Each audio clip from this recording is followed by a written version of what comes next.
le chemin dont nous parlons d'Afrique à la croisée des chemins, eh bien, ce sera d'abord le chemin de la jeunesse. Je pense qu'on ne peut pas construire des pays à travers des dons, c'est vrai, même s'ils sont intéressants, s'ils représentent quelque chose, mais on ne peut pas y aller parce que l'Afrique n'est pas pauvre, donc il y a des potentialités énormes. Africa's story today. From this summit, I do agree that Africa is at a crossroad. Et nous avons toutes et tous un rôle à jouer, parce que je crois que, effectivement, en Afrique, il y a beaucoup de choses qui dépendront aussi de l'engagement et de la reconnaissance du rôle des femmes. How can you have mountain of iron ore? How can you have the best gold in the world? How can you have the world reserve, 30% world reserve in the continent, and yet referred to as a poor continent? Africa has what the world needs. The world needs Africa, but Africa is forgetting itself most probably in this concrete case. L'Afrique est à la croisée des chemins. Oui, l'Afrique est à la croisée des chemins. Tout simplement, l'Afrique se trouve à un tournant de son histoire, où tous les débats et revendications sur la représentativité de l'Afrique ou le positionnement de l'Afrique au niveau international peuvent prendre forme. Ils doivent prendre forme.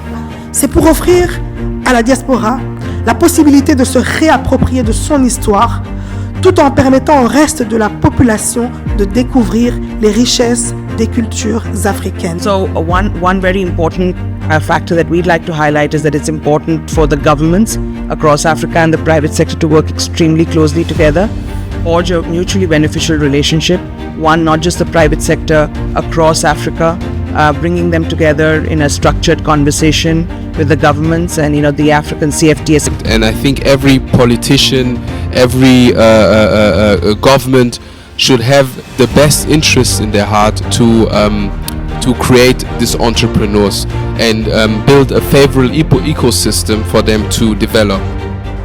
Et nous avons associé les populations. Et ça, parfois, c'est quelque chose qui manque dans les partenariats publics-privés, c'est-à-dire l'association des populations au projet qui est mis en place. Parce que si vous voulez qu'il y ait une suite, c'est-à-dire l'entretien de l'infrastructure, une auto-organisation des populations par elles-mêmes, il faut aussi qu'elles puissent adhérer au projet qui est mené. La constitution belge parle de l'égalité et de non-discrimination. Ça veut dire que si nous pouvons avoir des politiques qui sont cohérentes, ça veut dire qu'on peut traiter l'étranger qui a le droit de... Ça veut dire que celui qu'on a admis, et nous on a compris tout à l'heure que celui qu'on admet, c'est celui-là qui représente une plus-value pour le pays. Et celui qui ne représente pas une plus-value, on ne l'admet pas. Mais maintenant, il faut au moins que celui qu'on a admis, qu'on puisse le traiter aussi dignement. L'Afrique n'est plus vraiment une priorité pour l'Union européenne.